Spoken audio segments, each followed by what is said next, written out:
আল্লাহ রাসূল দাঁড়ায়া দেখলেন অবস্থা এরকম কিয়া, জিবরাইল গো এরকম কিয়া? কই উনি হলেন আদম, উনি হলেন দুনিয়ার সকল মানুষের পিতা আদম। এই আদম যখন ডান দিকে তাকান তখন ডান দিকের মানুষগুলো দেখে খুশি হন, কারণ হলো ডান দিকে যারা আছে তারা সবগুলো মানুষ হবে জান্নাতি, আর বাম দিকে যারা আছে যে সকল রূহগুলো আছে এরা হবে জাহান্নামী। আদম আলাইহিস সালাতু ওয়াস সালাম ডান দিকে তাকান, তখন জান্নাতি রূহগুলোকে, জান্নাতি মানুষগুলোকে দেখে তিনি হাসতে থাকেন, এরা খুব ভালো হাসেন। যখনই তার সন্তানগুলো জাহান্নামী সন্তানগুলোকে তাকান, উনার চেহারাটা মলিন হয়ে যায়, মনটা ছোট হয়ে যায়। এই কথাগুলো আল্লাহ রাব্বুল আলামিন কোরআনুল কারীমে সূরাতুল ওয়াকিআর মধ্যে বলেছেন, আসহাবুল ইয়ামিন ওয়া আসহাবুশ শিমাল, জান্নাত আসহাবুল ইয়ামিন তারা জান্নাতি, আসহাবুশ শিমাল তারা জাহান্নামী। বিস্তারিত আলোচনা ওই জায়গায় আছে। আল্লাহ নবীজি আরো উপরের দিকে উঠতেছিলেন, উঠতে উঠতে মহাশূন্য পাড়ি দিলেন। এক জায়গায় আজরাইল আলাইহিস সালাতু ওয়াস সালামের সাথে সাক্ষাৎ পেয়ে গেলেন। ও মুমিন মুসলমান, আজরাইল ফেরেশতা নাম শুনছেন? এটা সবাই জানে, আজরাইল মালাকুল মউত। আজরাইল নাম শুনেন নাই সবাই? এই আজরাইলের সাথে সাক্ষাৎ। আল্লাহর রাসূল দেখেন যে আজরাইলের এক হাতে একটা এরকম কাঁথা আর এক হাতে একটা গাছ। ও মুসলমান, আজরাইল একবার এই খাতার দিকে তাকায় আর একবার গাছের দিকে তাকায়। আল্লাহু আকবার বলেন। পাতার দিকে তাকায়, গাছের দিকে তাকায়, আবার দেখা যায় একটা গাছের পাতা ছিঁড়ে ফেলে। আল্লাহ রাসূল এই কাণ্ড দেখার পর জিবরাইলকে বলেন, ও জিবরাইল, এই যে এককে উনিকে উনার এই কাজ কে? ভাই উনি হলেন আজরাইল, যার হাতের মধ্যে কাগজটা দেখতেছেন। এই কাগজের মধ্যে পৃথিবীতে যত মানুষ আছে সকল মানুষের লিস্ট এই জায়গায় আছে। পৃথিবীর সকল মানুষের লিস্ট এই কাগজের মধ্যে আছে। আর এই যে গাছ দেখতেছেন, ওই গাছের পাতার মধ্যে পৃথিবীর সকল মানুষের নাম ঠিকানা লেখা আছে।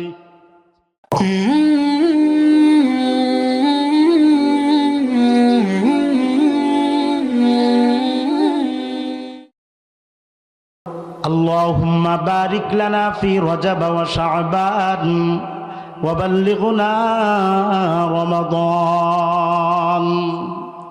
আল্লাহুম্মা, সবাই পড়েন তো একবার, আল্লাহুম্মা বারিক লানা ফি রজব ওয়া শাবান ওয়া বাল্লিগনা রমাদান। এই দোয়াটা আল্লাহর নবীজি বেশি থেকে বেশি পড়তেন। রজব মাস আসলে রাসূল খুব বেশি দোয়াটা পড়তেন, সাহাবা ইকরামদেরকে পড়তে বলতেন। গোটা উম্মত যেন কিয়ামতের আগ পর্যন্ত সকল উম্মতকে পড়তে বলেছেন। রাসূল এই কাজটা বেশি করতেন। এই জায়গায় দোয়া আছে, দোয়া আল্লাহুম্মা, আয় আল্লাহ, বারিক লানা, বরকত দান করো, ইদ রজব ওয়া শাবান, রজব মাসে এবং শাবান মাসে, ওয়া বাল্লিগনা রমাদান, এবং রমজান পর্যন্ত পৌঁছাও। এটা অর্থ।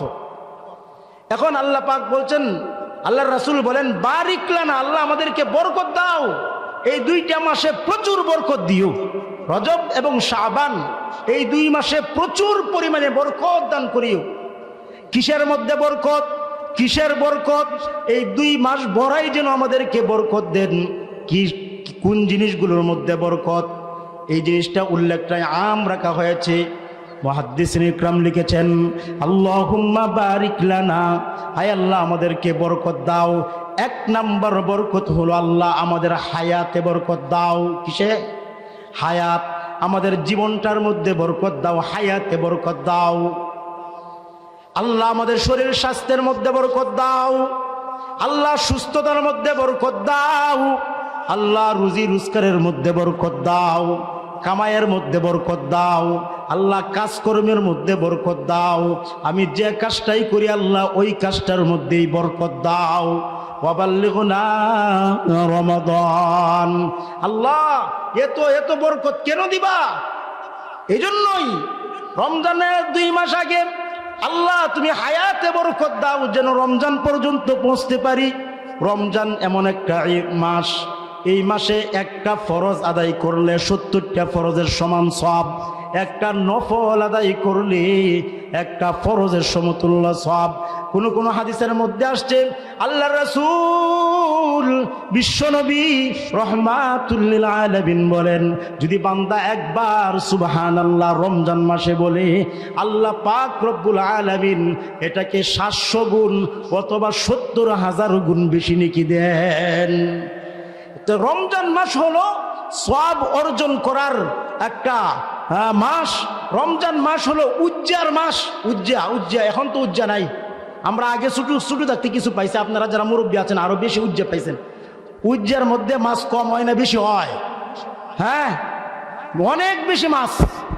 তো এই রমজান মাস হলো আখিরাতকে সুন্দর করার মাস। রমজান মাস হলো নেকি অর্জন করার মাস। রমজান মাস হলো আপনার নেকির ঘাটতি বাড়ানোর মাস। রমজান মাস হলো জিন্দিগির গুনাহ খাতা মাফ করার মাস। রমজান মাস হলো আপনার সকল পাপ তাপ দূর করার মাস।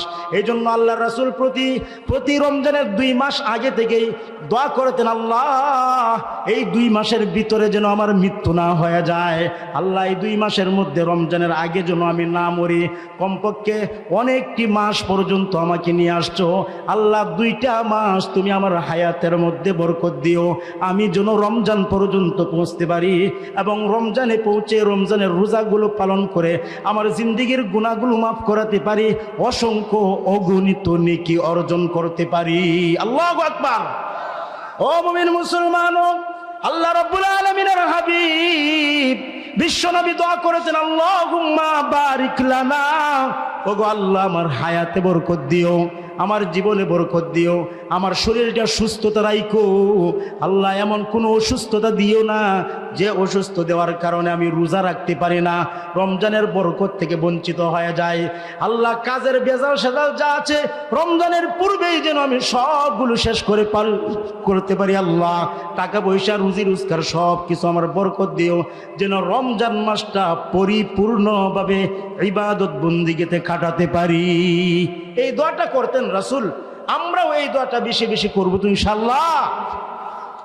আল্লাহুম্মা বারিক লানা ফি রজব ওয়া শাবান ওয়া বাল্লিগনা রমাদান। আল্লাহুম্মা বারিক লানা ফি রজব ওয়া শাবান ওয়া বাল্লিগনা রমাদান। আল্লাহ রব্বুল আলামিন আপনার আমার নবী আল্লাহ রব্বুল আলামিনের কাছে গিয়েছিলেন। কেন আল্লাহর কাছে গেলেন ইতিহাসটা একটু শুনুন। ও মুমিন মুসলমান, বিশ্বনবী রাহমাতুল লিল আলামিন মক্কাতে ছিলেন 50, 52, 53 বছর মক্কাতে ছিলেন। 53 বছর মক্কাতে থাকার 40 বছর পর্যন্ত মক্কাতে ছিলেন রাসূল।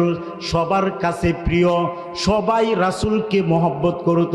আবু জেহেল, উতবা, সাইবা, মোটকথা কাফের মুশরিক বেঈমান সহ যত মানুষ ছিল সবাই আমার আপনার নবী মুহাম্মদকে বেশি মহব্বত করত, ভালোবাসত, আমানত রাখত, বিশ্বাসী মনে করত। জিন্দিগিতে মুহাম্মদ কোনো মিথ্যা কথা বলে নাই, জিন্দিগিতে মুহাম্মদ কারোর সাথে খারাপ ব্যবহার করে নাই, কোনোদিন মুহাম্মদ কাউকে কোনো কষ্ট দেয় নাই। আল্লাহ রাসূল 40 বছর বয়স পর্যন্ত সবার কাছে ভালো। 40 বছর বয়স হয়ে গেল, রাসূলের উপর নবুয়ত আসলো, নবুয়তের দায়িত্ব রাসূলকে দেওয়া হলো। রাসূল তাদেরকে দাওয়াত দেওয়া শুরু করলেন যে তোমরা মূর্তি পূজা করো, এই মূর্তি পূজা ভালো নয়, এগুলো হলো শিরিক, আল্লাহ রব্বুল আলামিনের ইবাদত করবা, আমি রাসূলকে মানবা। 1 বছর, 2 বছর, 3 বছর এরকম লাগাতার 11 বছর পর্যন্ত মক্কার কাফের মুশরিক বেঈমানদেরকে দাওয়াত দিয়েছেন। মুমিন মুসলমান, ওই রাসূল যখনই দাওয়াত দিতে বের হতেন, কিছু কিছু কাফের রাসূলের দাওয়াতগুলোকে গ্রহণ করেছিল, আর কিছু কাফের রাসূলের সরাসরি বিরোধিতা করেছিল। বিশেষ করে আবু জেহেল, উতবা, সাইবা সহ আরো বড় বড় যারা কাফের, তারা বিশ্বনবী রাহমাতুল লিল আলামিনের সবসময় উল্টা চলত। এত পেরেশানি, এত টেনশন, এত অত্যাচার নির্যাতন বিশ্ব নবী রাহমাতুল লিল আলামিনকে করেছিল মুসলমান, যা বলা বাহুল্য। রাসূল সহ্য করতে পারতেছিলেন না। সর্বশেষ নবুয়তের 11তম বৎসরে আল্লাহর নবীজির একজন চাচা ছিলেন আবু তালেব। চাচার নাম কি? আবু তালেব। উচ্চ আওয়াজে বলেন, চাচার নাম কি? আবু তালেব। আর ভিতরে, ঘরের ভিতরে রাসূলের স্ত্রী খাদিজাতুল কুবরা। এই দুইজন ব্যক্তি রাসূলের পক্ষে ছিলেন। বাহিরে রাসূলের চাচা আবু তালিব, আর ভিতরে খাদিজাতুল কুবরা। ওই বাহিরে যত কাফের মুশরিকরা অত্যাচার করত, এগুলো টেকেল দিতেন আবু তালেব। আর বাহির থেকে রাসূলের মন মেজাজ খারাপ হয়ে যাইত। রাসূল পেরেশান হয়ে যখন এই বাড়ির ভিতরে আসতেন, ঘরে আসতেন, খাদিজাতুল কুবরা রাদিয়াল্লাহু তাআলা আনহা রাসূলকে সুন্দরভাবে সান্ত্বনা দিতেন। রাসূলের মনটা শান্ত থাকতো। বাহিরে গেলে চাচা, ওই চাচা রাসূলকে নানানভাবে কাফের মুশরিক বেঈমানদের হাত থেকে রক্ষা করত। আর বাড়ির ভিতরে আসলে তার স্ত্রী খাদিজা রাসূলকে সান্ত্বনা দিয়ে রক্ষা করত। এভাবেই চলতেছিল 11 বছর। হঠাৎ করে একই বৎসরে 6 মাসের ব্যবধানে চাচাও দুনিয়া থেকে বিদায় নিয়ে চলে যায়, খাদিজাও দুনিয়া থেকে বিদায় নিয়ে চলে যায়। এখন বাহিরেও কেউ রাসূলের উপর অত্যাচার করে, রাসূলকে কেউ ফিরায় না। আর এই দিক দিয়ে ওই দিক দিয়ে ঘরে আসার পর মহিলারা, ওই খাদিজা আগে সান্ত্বনা দিয়ে খাদিজাও নাই, ঘরের ভিতরেও শান্তি পায় না। মানসিকভাবে বিশ্বনবী রাহমাতুল লিল আলামিন বিরাট পেরেশান, টেনশন, ব্যঙ্গে পড়ার উপক্রম হলেন। এমন অত্যাচার শুরু করলো। আল্লাহর নবীজি মসজিদে, ওই মক্কার মসজিদে নামাজ পড়তেছিলেন। আবু জাহেল, উতবা, সাইবা বলে এই মুহাম্মদ নামাজ পড়ে। পাশে একটা বিরাট বড় উট জবে হয়েছিল। ওই উটের বুড়ি, কয়েক মন ওজনের বুড়ি আল্লাহ নবীজির মাথার উপর রাইখা দিছে। নাউজুবিল্লাহ বলেন। আল্লাহ নবীজির মাথার উপর উটনির বুড়ি রেখে দেয়। ও মুমিন মুসলমান, রাসূল হাজারো চেষ্টা করতেছিলেন, কিন্তু উটের বুড়িটা মাথা থেকে সরাইতে পারেন না। কয়েক মন ওজনের বুড়ি। আল্লাহর রাসূল বিশ্বনবী এরকম নড়তেছিলেন। দূর থেকে কলিজার টুকরা ফাতিমা দেখার পর দৌড়ায় আইসা ছোট বাচ্চা আস্তে আস্তে আস্তে এটা সরাইয়া দিলেন। রাসূলের মনটা আরো ভেঙে গেল। হায় রে, যাদেরকে জাহান্নামের আগুন থেকে রক্ষা করার জন্য আমি দিন রাত চেষ্টা করতেছি, তারাই আমার বিরুদ্ধে লেগে গেল। ওগো আল্লাহ, এদের অত্যাচার নির্যাতন আর সহ্য হচ্ছে না। আল্লাহ, কি করে আমি কিছু বুঝতে পারছি না। আল্লাহ পাক আমার নবীকে বললেন, ওয়াসবির, নবী আপনি ধৈর্য ধরুন, দোস্ত আপনি ধৈর্য ধরুন, ধৈর্য ধরুন। তারপরেও নানান অত্যাচার নির্যাতন। এবার আল্লাহ পাক রব্বুল আলামিন বলেন, নবী ও দোস্ত, দুনিয়ার জীবনে আমাকে আপনি না দিকে এই অবস্থা আপনার ভেঙ্গে পড়েছেন, না চলবে না। আমি আপনাকে অতি সত্বর আমার কাছে নিয়ে আসবো, আমার বাড়িতে আনবো। তারপরে আপনি আর আমি একসাথে বসে কথাবার্তা বলবো। আল্লাহু আকবার। আল্লাহ নবী মুহাম্মদুর রাসূল সাল্লাল্লাহু আলাইহি ওয়াসাল্লাম একদিন রাত্রিবেলা মক্কার এক ঘরের মধ্যে শুয়েছিলেন। উম্মে হানি এই ঘরের মধ্যে শুয়েছিলেন। উম্মে হানির বাড়ির একটা ঘরের মধ্যে শুয়েছিলেন। আল্লাহর নবীজি রাত্রে শুয়ে রইলেন, একা একা শুয়েছিলেন। হঠাৎ করে চাঁদের দিকে, ঘরের যে উপরের যে চাঁদ, চাঁদের দিকে তাকাইলেন, দেখলেন বেড়াটা সরে গেল, চাঁদ সরে গেল। শোয়া থেকে আসমান দেখা যায়। সুবহানাল্লাহ। আল্লাহর রাসূল বিশ্বনবী তাকায় দেখতেছেন, আস্তে আস্তে এরকম চাঁদগুলো সরে গেল। রাসূল বলেন, ব্যাপার কি, চাঁদ সরে যাইতেছে কেন?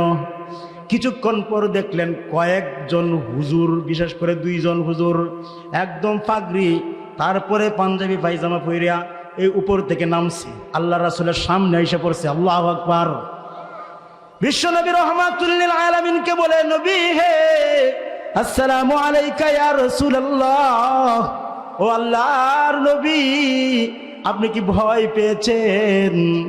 ভয় পাওয়ার কোনো কারণ নাই।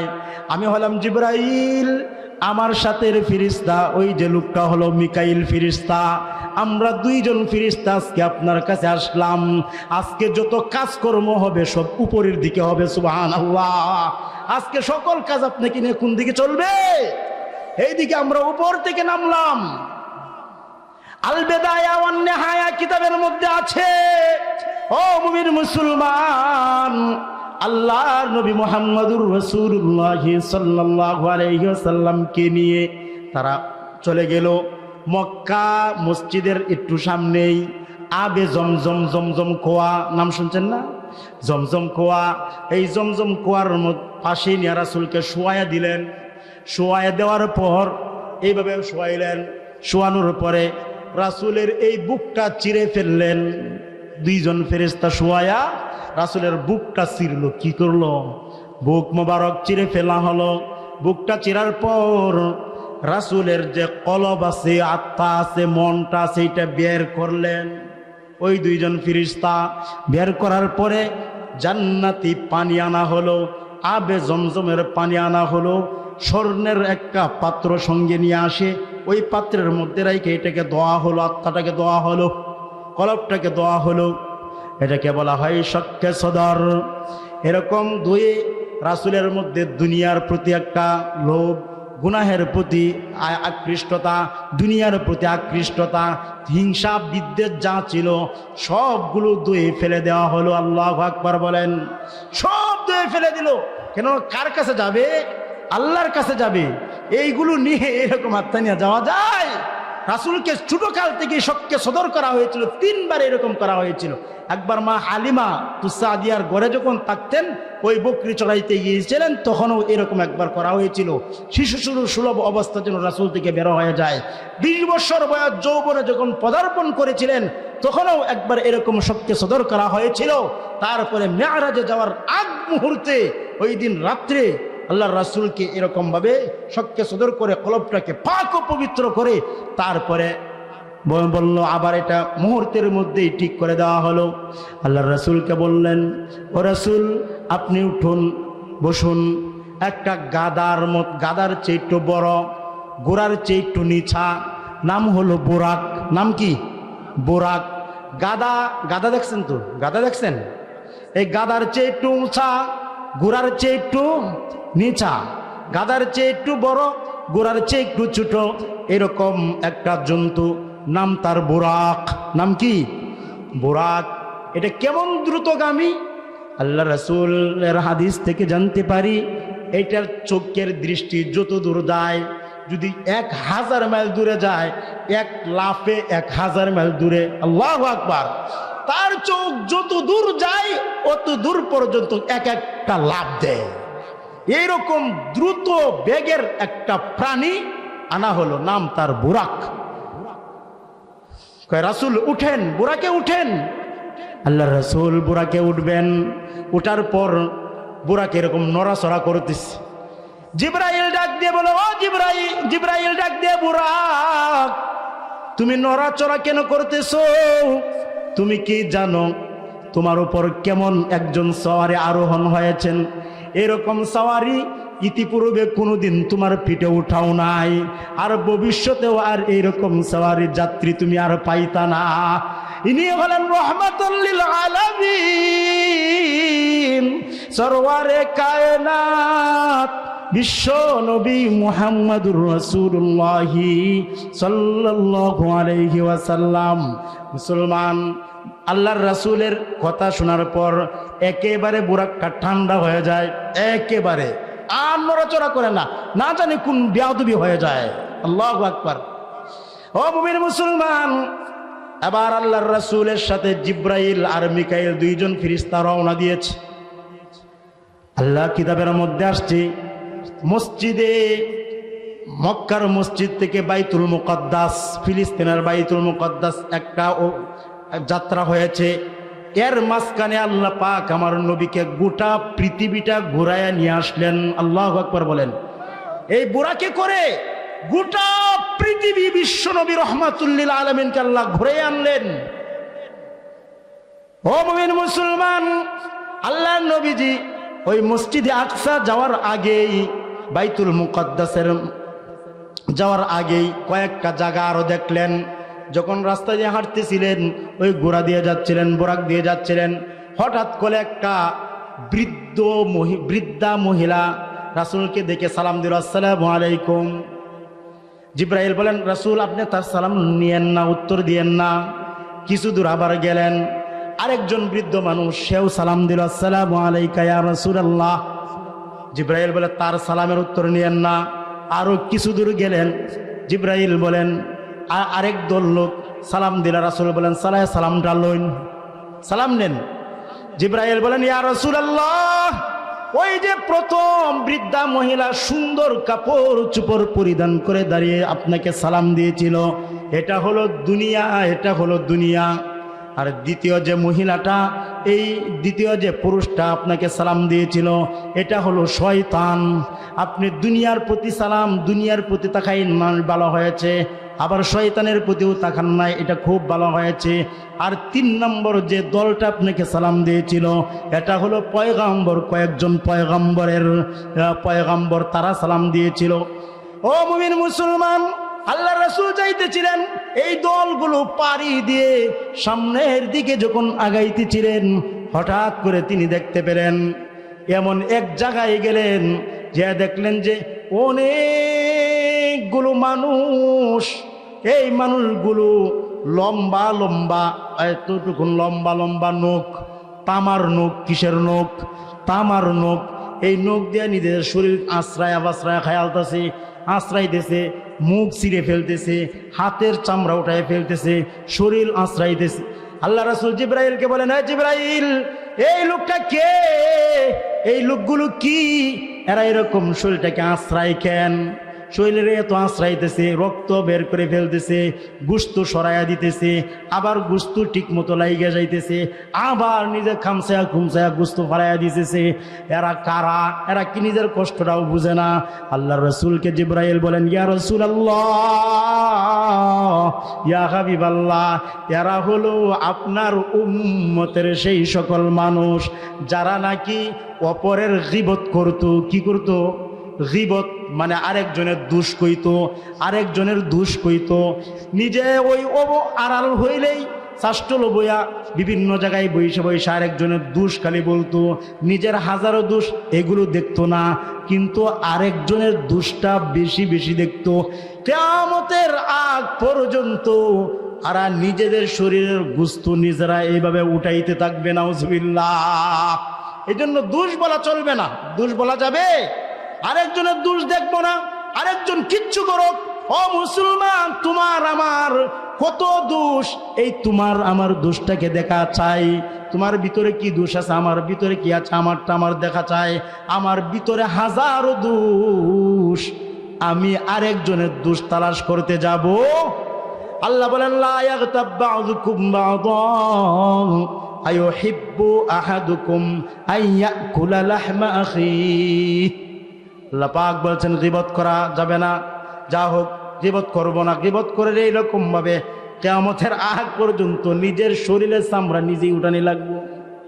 কতক্ষণ কাম চাই দিয়েছেন, লম্বা লম্বা লোক থাকলে কাম চাই দিয়েছেন, জ্বালা খায় কয়, জ্বলে কি জ্বলে না।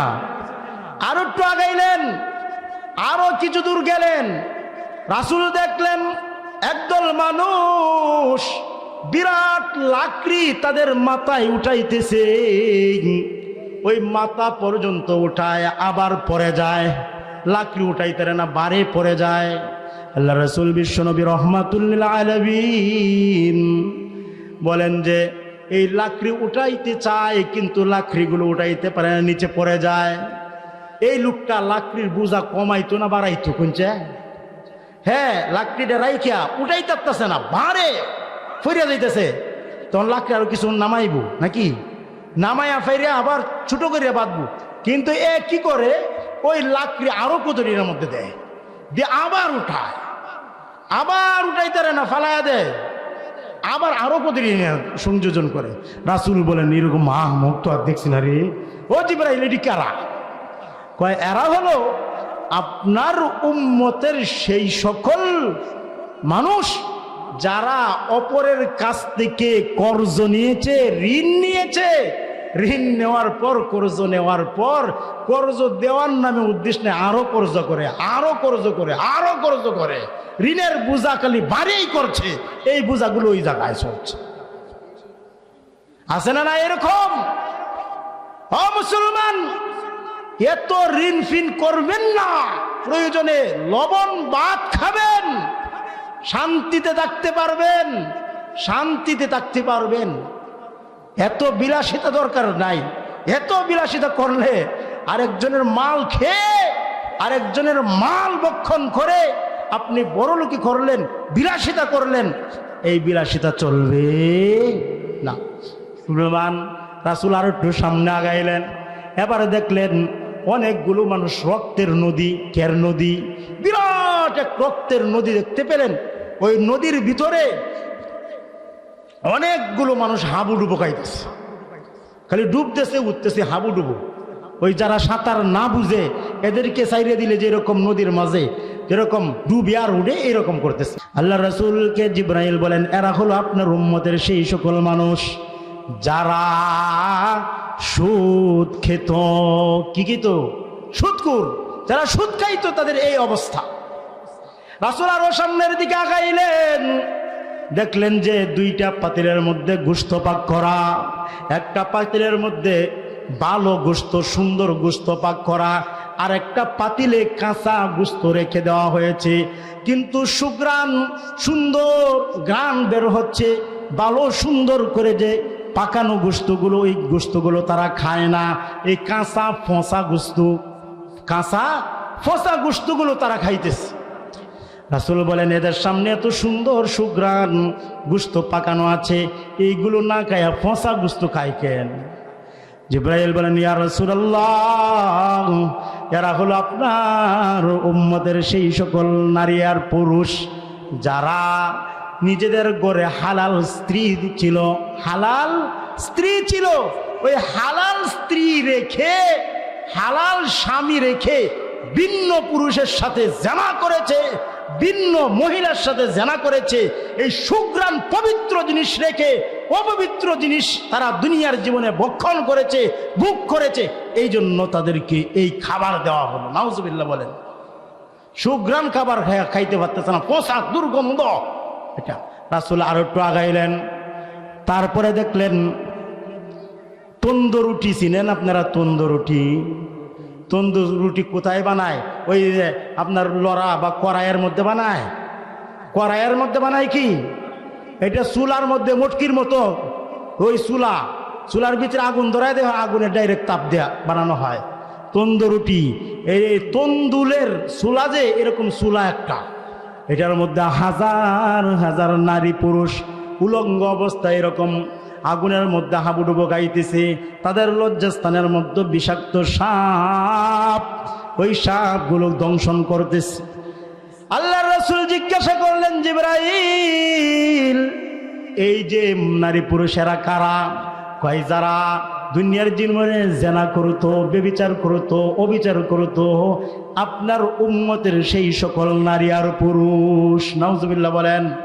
আল্লাহ রাসূল আরো সামনের দিকে আগায়া দেখলেন একদল মানুষ, তাদের মাথাটা এরকম ভাবে পাথর দিয়ে, মাথার মধ্যে পাথর লাগানো হচ্ছে, পাথর মাথা চূর্ণ বিচূর্ণ হয়ে যাচ্ছে, আবার মাথা ঠিক হইতেছে, আবার মাথার মধ্যে পাথর দিয়ে আঘাত, এরকম চলতে চলতে চলতে চলতে অনেকগুলো মানুষের এই অবস্থা। আল্লাহর নবী মুহাম্মদুর রাসূলুল্লাহ সাল্লাল্লাহু আলাইহি ওয়াসাল্লাম বলেন, এরা কারা? এদের এই শাস্তি কেন? তখন রাসূলকে জিবরাইল বলেন, ইয়া রাসূলুল্লাহ, ইয়া হাবিবাল্লাহ, এরা তো আপনার উম্মতের সেই সকল মানুষ যারা নামাজে অলসতা করত। কোথায় অলসতা করত? উচ্চ আওয়াজে বলেন, কোথায় অলসতা করত? আরো আওয়াজ দিয়ে বলেন, কোথায় অলসতা? নামাজে অলসতা। পিছন দিকে আপনারা নামাজ সবাই পড়েন না? পড়েন না তো পড়লে বললেন উচ্চ আওয়াজে, কোন জায়গায় অলসতা করতো? শাস্তিটা কি? মাথা ফাটাফাটি। শাস্তি কি? মাথা ফাটাফাটি। একবার চিকিৎসা চলবে ওই জায়গায়? চিকিৎসাও নাই। মুসলমান এরকম মাথা ফেটে ফেলতেছে শাস্তি। নামাজে অলসতা করতো, নামাজে অলসতা করলে অনেক বেশি গুনাহ আছে না নাই? ফাওয়াইলুল লিল মুসাল্লিন আল্লাযীনা হুম আন সালাতিহিম সাহুন আল্লাযীনা হুম ইউরাউন।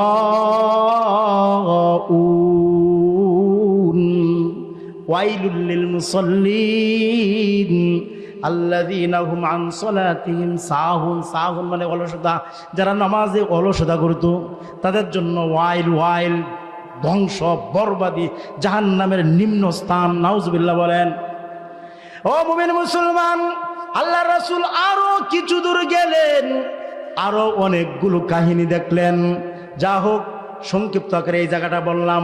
আল্লাহ রাসূল বাইতুল মুকদ্দাসে, ফিলিস্তিনের বাইতুল মুকদ্দাস মসজিদের মধ্যে চলে গেলেন। অনেকগুলো জিনিস দেখে দেখে বাইতুল মুকদ্দাসে গেলেন। হযরতে জিবরাইল আলাইহিস সালাতু ওয়াস সালাম রাসূলের বুরাকটাকে এক জায়গায় বেঁধে দিলেন। তারপরে আল্লাহ পাক আপনার আবার নবীকে সম্মান দেওয়ার জন্য সকল নবী রাসূলগণ 1 লক্ষ বা 2 লক্ষ নবী রাসূল, এই 1 লক্ষ অথবা 2 লক্ষ নবী রাসূল সবাইকে ওই মেরাজের রাত্রে ফিলিস্তিনের বাইতুল মুকদ্দাসের মসজিদে জমায়েত করেছিলেন। আল্লাহু আকবার বলেন। সকল নবী রাসূল তারা মৃত্যুবরণ করেছেন, তাদেরকে সকলকে এনে মসজিদে বাইতুল মুকদ্দাসের মধ্যে জমা করছেন। সকল নবীদেরকে এনে রাসূলকে স্বাগতম জানানোর জন্য নিয়ে আসছিলেন। সুবহানাল্লাহি ওয়া বিহামদিহি। রাসূল ওই মসজিদে প্রবেশ করলেন। প্রবেশ করার পর সকল আম্বিয়া একরাম নবী রাসূলগণ রাসূলকে স্বাগতম জানাইলেন। জিবরাইল আজান দিলেন, তারপরে নামাজ পড়লেন 2 রাকাত। এই সকল নবী রাসূলগণ হলেন মুসল্লি। ইমাম কে হবেন, আদম নবী না ইব্রাহিম নবী? সবাই তাকায় রয়েছে, আজান হয়ে গিয়েছে, নামাজ কে পড়াবে? ইমামকে। হযরতে জিবরাইল আলাইহিস সালাতু ওয়াস সালাম আপনার আমার নবীর হাত ধরে একদম মিম্বারের সামনে দাঁড় করায়া দেয়। ইয়া রাসূলুল্লাহ, আজকে আপনি নামাজ পড়ান, ইমামতি করেন, এই জন্যই আপনার আমার নবীকে সকল নবীদের ইমাম বলা হয়। আপনার আমার নবী, আমাদের নবী সকল নবীর পরে আসছেন দুনিয়াতে। সর্বশেষ নবী খাতামুন নবিয়্যিন, সকল নবীর পরে আসছেন, কিন্তু সকল নবীর ইমাম হলেন কিভাবে? ইমাম হলে তো নামাজ পড়াইতে হয়, ঠিক কিনা? ওই নামাজ কোন জায়গায় পড়াইলেন? বাইতুল মুকদ্দাসে মেরাজের রাত্রিতে বাইতুল মুকদ্দাস মসজিদে রাসূল সকল নবীদের কি করলেন? ইমামতি করলেন। এজন্য এই রাসূল ইমামুল মুরসালিন, ইমামুল মুরসালিন। নামাজ পড়ানোর পরে রাসূলকে 3 জাত শরবত দেওয়া হলো, দুধ দেওয়া হলো, তারপরে পানি দেওয়া হলো, শরাব দেওয়া হলো। শরাব কি দেওয়া হলো? শরাব। রাসূলকে বলেন, ইয়া রাসূলুল্লাহ পান করুন। রাসূল দুধ পান করলেন, পানিও পান করলেন না। রাসূল শরাব বুঝেন তো, মদও পান করলেন না। রাসূল পান করলেন কোনটা? দুধ পান করলেন, দুধ। জিবরাইল বললেন, রাসূল ঠিকই পান করেছেন, আপনি আসলটাই পান করেছেন। পানিতে যদি পানি পান করতেন আপনার উম্মত পানিতে মারা যাইত। আপনি যদি কি করতেন? শরাব পান করতেন, তাহলে আপনার উম্মত সবগুলো পথভ্রষ্ট হয়ে যাইত। ও মুমিন মুসলমান, তারপরে এখন একটা অধ্যায় শেষ, আসরা অধ্যায় শেষ, দ্বিতীয় অধ্যায় শুরু, মেরাজ।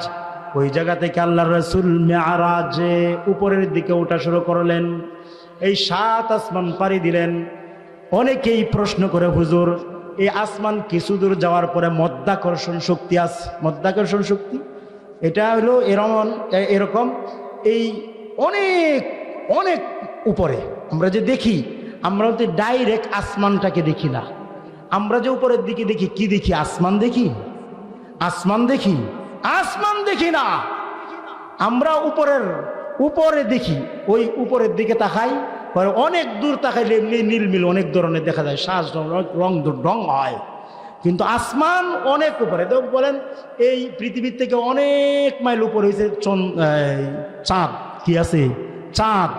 চাঁদের পরে তারপরে সূর্য, তারপরে তারকা, গ্যালাক্সি, আগুন, আরো অনেক মাইলকে মাইল আগুন আছে আসমানের। ওই আসমানের নিচেই সবগুলো গ্রহ নক্ষত্র, অনেকগুলো গ্রহ আছে, অনেকগুলো গ্যালাক্সি আছে। এগুলো বৈজ্ঞানিকদের কথা, বৈজ্ঞানিকদের পড়া এগুলো শব্দ। এইগুলো পাড়ি দিয়ে তারপরে প্রথম আসমান। এতগুলো বিষয় পাড়ি দেওয়ার পরে কি প্রথম আসমানই? সবগুলো আসমানের নিচে। আমরা ডাইরেক্ট ছাড়াই সরাসরি আসমান দেখতে পাই না, উপরের দিকে তাকাই, এটাকে আমরা আসমান বলি আর কি। যা হোক, আল্লাহর রাসূল এগুলো কিভাবে পাড়ি দিলেন? আগুনের মধ্যে আটকে গেলেন না, ফুরিয়ে গেলেন না? এরকম অনেকেই বলে। ও মুসলমান, আমি তো শুরুতেই বলছিলাম, যানটা যে বাহন দিয়ে তিনি যাচ্ছেন এটা দ্রুত কম না বেশি? অনেক বেশি দ্রুতগামী যান। আচ্ছা বলেন তো, আগুন একটা ধরাইলেন এই জায়গায়, সামনে একটা বন দিয়ে আগুন ধরাইয়া ফেরিয়া, তারপরে দ্রুত পাউডারে যদি এবার টান দিয়ে নিন গিয়া, আগুন দিয়ে ফুরিয়ে যাইব? আগুন দিয়ে পুড়বে? আগুন দিয়ে পুড়বে না। হ্যাঁ, মোমবাতি জ্বালাইলেন, বাতি জ্বালাইলেন, হাতটা দ্রুত নিয়ে গেলেন, আগুন দিয়ে ফুরবে? পুড়বে না। আগুনের আঁচ লাগবে, রুমও তো পুড়বে না।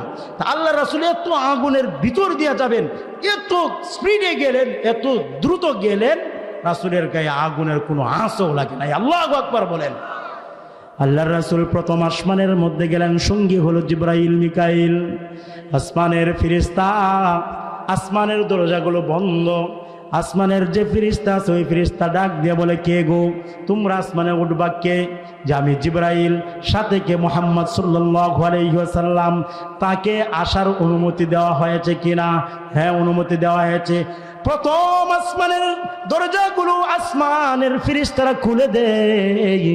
তারপরে যখন এই রাসূলকে তারা দেখতে পায়, সবাই আহলান সাহলান মারহাবা স্বাগতম জানায় দ্বিতীয় আসমান পর্যন্ত নিয়ে যায়।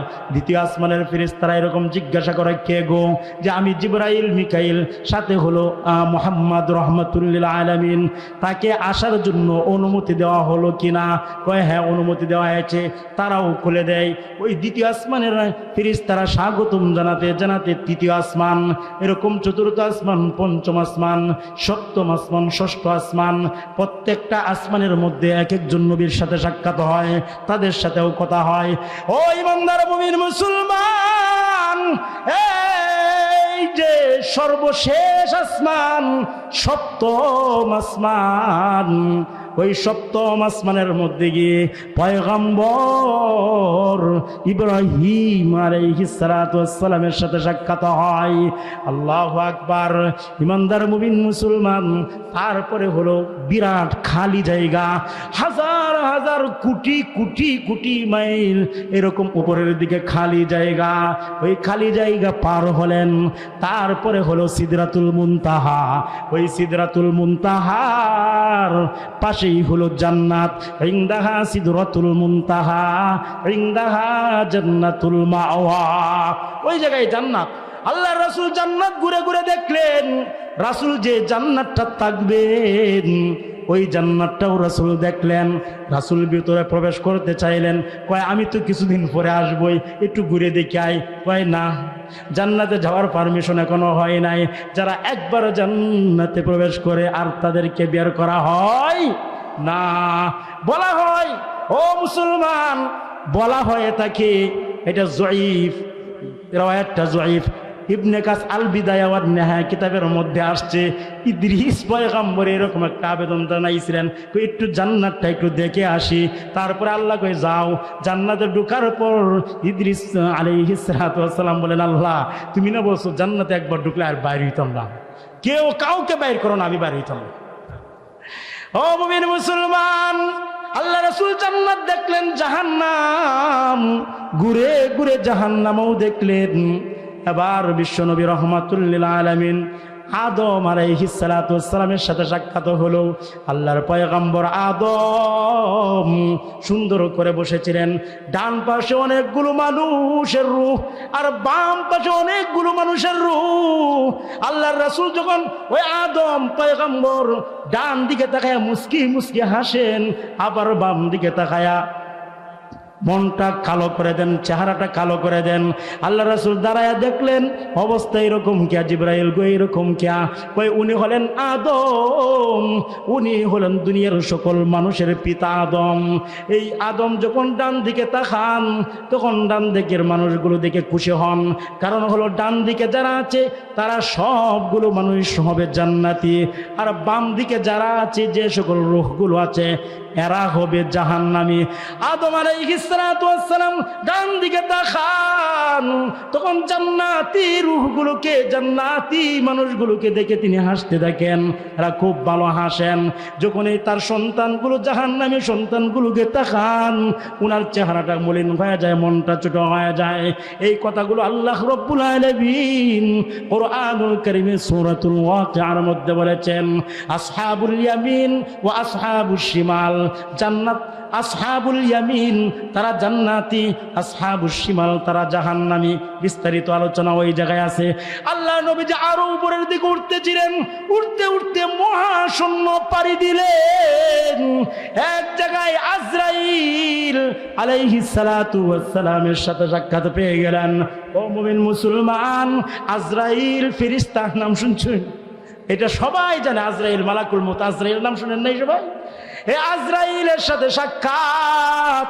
আল্লাহর রাসূল দেখেন যে আজরাইলের এক হাতে একটা এরকম কাঁথা আর এক হাতে একটা গাছ।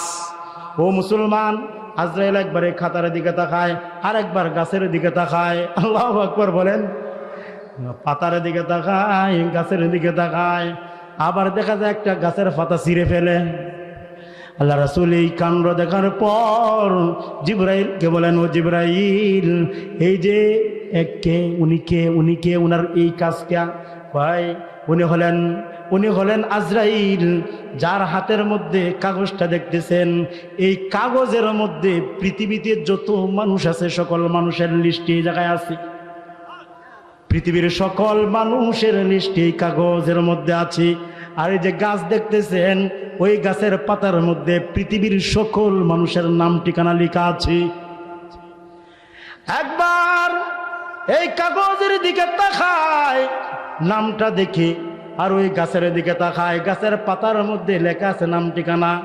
দেখবেন অনেকগুলো গাছের পাতা একদম সবুজ, তারপরে অনেকগুলো গাছের পাতা সবুজ, অনেকগুলো গাছের পাতা হলুদ বর্ণের, অনেকগুলো গাছের পাতা একেবারে মরে যাইতেছে অবস্থা আছে না নাই? শুকায় যাচ্ছে, একেবারে জিমায় গেছে, আছে না এরকম পাতা? এই যে যার দুনিয়ার হায়াত যার শেষ হয়ে যাইতেছে, একেবারে শেষের দিকে সে মৃত্যুবরণ করবে, ওই যে গাছটার মধ্যে তার পাতাটা আস্তে আস্তে হলুদ বর্ণ ধারণ করে, হলুদ হয়ে যায়। মুসলমান, আমাদের গাছের পাতাগুলো পরার আগে হলুদ হয় কিনা? হলুদ হয়নি, হলুদ হয়ে যায়, পরে আস্তে আস্তে মরে পড়ে যায়। ওই যে গাছের পাতা হলুদ, আজরাইল এই জায়গায় দেখেন যে তার নাম কি, ওই নাম আর এই নাম ঠিক আছে নি?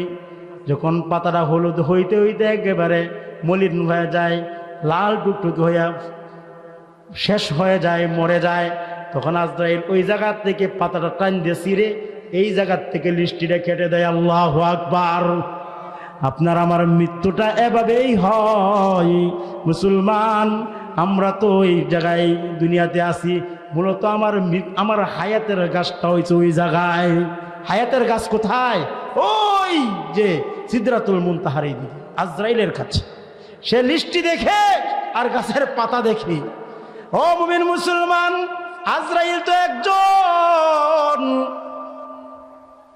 মানুষ, পৃথিবীতে অগণিত অসংখ্য লক্ষ কোটি কোটি মানুষ। একই দিনে এক এক সময়ে আমাদের এই বলজানা গ্রামেরও একজন মানুষ মারা গেল, ওই ঢাকাও একজন মারা গেল, পাকিস্তানে মারা গেল, আমেরিকা, ব্রিটেন, বিদেশ, গোটা পৃথিবীতে মুহূর্তের মধ্যে লক্ষ লক্ষ হাজার হাজার মানুষ মারা যায় কিনা? এই জায়গায় আজরাইল এই জায়গায় গেছে কিভাবে? বলজানা হয়েছে আজরাইল, আবার এই ভারতেও গেছে, আমেরিকাও গেছে, আবার ওই ব্রিটেনেও গেছে, ঠিক না? আজরাইল একটা মুহূর্তের মধ্যে এইভাবে যায় কিবা?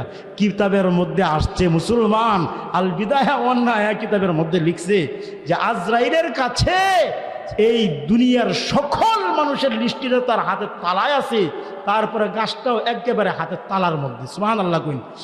আরেকটা উদাহরণ আসছে কিতাবের মধ্যে যে লবণদানি অনেক বড় হয় না এতনি ছোট হয়?